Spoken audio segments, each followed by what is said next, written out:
Hey everyone, Spicy Toast Gaming here. I hope you're having a great day, and I hope this video can make it a little bit better. Today we're going to be breaking down a recent interview that Snnuy did over on his Twitch stream with a Riot developer, I believe the name of Paolo. He's also the developer that designed, I believe, the Swain Adventure as well as the Swain kit himself. Now, if you want to see the entire interview, I'll have a link to that down below in the description. Definitely recommend checking it out if you have the time. We're not going to be going over everything that was in the interview, just trying to break down all of the most important details for you. Now, if you appreciate the daily Path of Champions content, definitely like and subscribe, and let's get into it. Now, up first, they asked about the Swain Adventure, since obviously that just came out. And the design process behind this adventure is that they wanted to make something difficult, similar to Lysandra in terms of difficulty, but difficult in a different way. And so the main mechanic or difficulty behind this one is your Nexus health. You're taking a lot of damage, and so often you might be able to win an encounter, but it's like, okay, how fast were you able to win? How much damage did you take? And that is really the difficulty scaling throughout the adventure. They also wanted the difficulty to be a lot more consistent and actually make heal or health nodes much more enticing and not just a way to cut cards. Also, the goal of the adventure was not to make something that's necessarily fun for everyone. They know that you can't please everyone, so they wanted to give you a fun, different experience so that some people would really enjoy it. And what they're trying to do is release a lot of adventures, so even if you don't like a specific one, they're going to be releasing a different adventure that you will really enjoy. So I know, even though I've enjoyed this recent adventure, I know a lot of people really haven't been, and that's kind of intentional. They want people to enjoy this, of course, but they know not everyone will, but they plan on releasing more adventures so that hopefully it'll be some that you really do enjoy. They also talked about why they're releasing these higher level adventures, and that's just because most of the game has been lower adventures. And so while they do plan on adding a bunch of low adventures in the future, the reason why they were doing some of these higher level ones, like with Lysandra and now the Swain, it's just because there hasn't really been many high level adventures in the game up to this point. But they're going to be releasing a lot of adventures, and one thing they're actually going to be doing is releasing 2-star or 3-star adventures alongside their hard mode. So they're planning on designing adventures at the same time of first designing like a base 2 to 3-star challenge, and then just also design some modifiers that they can add onto it to make it harder. And then they plan on releasing both versions of an adventure at the same time. So in the future, we might get a 2-star adventure releasing alongside as the 5-star version of that same adventure. So this should be really fun and be exactly what everyone wants. There's a easy adventure that people can go through, have fun, playing something new, getting those rewards. But for those of us that have higher level accounts that want more of a challenge, there is something for us to really enjoy as well. I think this is a fantastic approach. Not only are we getting more content, but there's going to be content suited for everyone, which is fantastic. Snnuy did also ask about animation speed, as that is one of the top questions that the community always has. And Paolo, the developer, said that they are aware that this is an issue. They are working on fixing it. Seems like it is one of the things they're trying to fix as soon as possible. But from a technical side, it's very difficult. And so they don't really have a time frame on when that's actually going to be fixed.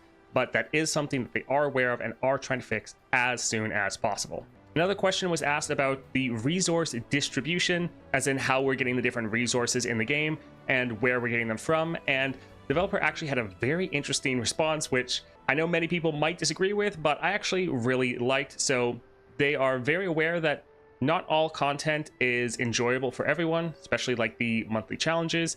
And so they try to actually somewhat front load their content, or at least put it in a more reachable distance. So for the monthly challenges, many of us are very disappointed by the 70 reward for completing the entire thing. That's kind of intentional in the fact that they put the major reward for it at the 50 breakpoint, because they don't want people to have to clear the entire monthly challenge if they don't like that content. So for those of us that can fully clear, yes, we might get disappointed by the reward at the end. I think there's probably a lot of players that they don't like the monthlies, they don't want to have to clear all of it. So just being able to get the major reward at the 50 point is pretty good. Also for the Swain Adventure, the first win gives you 40 Swain fragments. That is going to be the most important reward for most people, and that is intentional. They want people to be able to not feel like they have to completely get all of the rewards they can still be rewarded for playing the content, but if something's not their favorite content, they don't want to force players to have to engage fully with that content, which makes a lot more sense, especially with how bad the 70 reward does feel. But going forward, I think that's actually a good call, because yeah, a lot of people don't like the monthlies, so still giving people those big rewards, even though they aren't able to totally clear them. And then for those of us that can clear them, we're getting extra rewards, but it doesn't feel as bad for those players that can't get those full 70 wins. So I thought that was a really interesting answer, and I think that just gives us so much more context for a lot of the way the game is shaped. One thing they also asked about was lower level champions and them getting updated. And the approach Riot is taking at the moment is that when a champion is going to get their constellation, that is when the team is really going to be looking at them and changing a lot of aspects of their kit. So they're not really going to do a patch where they just buff up a whole bunch of characters at the same time. But when those characters get their constellations, that is when they're going to get more of their rework. They also talked about card nerfs, such as like Pike now being a 5 cost, and a lot of these nerfs that happen because of PvP, and now that the game is over, focusing on Path of Champions. Are they going to revert these nerfs? At the moment, they don't plan on it. What they're doing is they're more balancing the game around these. So for Pike, they are balancing his kit around the fact that he is a 5 cost now. One thing they will do though, especially for a lot of spells, is if they have been nerfed, they might just add an item on it to kind of revert that nerf for Path of Champions. So they've done this a lot with adding like burst speed to different spells and stuff like that. So while they might not change the card just for Path of Champions, they might add an item on it for the appropriate decks. Now, it's not out of the question that they're going to change some of these or revert them, but at the moment, they're not really planning on it. Snnuy also asked about the event pass or battle pass and when we can expect to see that. The developers are working on it. They say that it is a high priority for them, and they want it to be very rewarding for Path of Champions players. But again, we don't have a time frame on when we can actually expect to see that. So hopefully soon, but no hard deadline on when they'll be coming out yet, sadly. They finished up the interview with talking about Pike, since he's going to be coming out next patch, and we were able to get a decent amount of information. So for one, they're not really changing his starting deck. They say it's nearly the same, only one difference.